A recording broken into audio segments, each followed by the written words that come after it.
Guys, we got a Copperhead 52 backyard offset smoker rolling out shop today. This one going on my man Ronnie, and she is loaded up with about everything we can throw at it. So let's check it out. First off, like I said, our Copperhead model, that's our octagon smoke chamber, copper action as far as the eye can see. Now Ronnie did add the thermometer eyebrows on top of the thermometers. Looks pretty slick.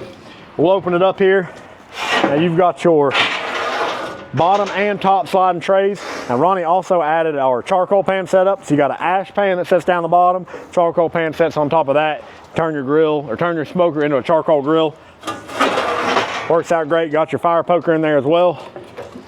On the front here, we got our stainless steel shelf, double cup holder here on the side. Now Ronnie's gonna upgrade the wheels and tires himself. So these are our standard wheels we got on here. Come around to the hot box. So our standard 30-inch hot box here, 5 sliding trays. Hey, y'all know the deal. 1,776 square inch of cook space, guys. That's because we love America, all right? Underneath this bottom tray here, we've got a removable plate with daisy wheels, so you can crank those daisy wheels open, regulate your temperature independent from the main chamber. Step around to the firebox side here.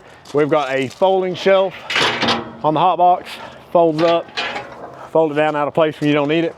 We'll open up the firebox here. Insulated firebox. We got our fire main and cradle in there as well. D-ring tie downs on all 4 corners. Step around the back side here. We've got another folding shelf here. This one's finished with stainless steel. Locks up, as well as that fold down smokestack. So guys, y'all know the deal. If you need a custom pit built, you know to call TMG Pits, Knoxville, Tennessee.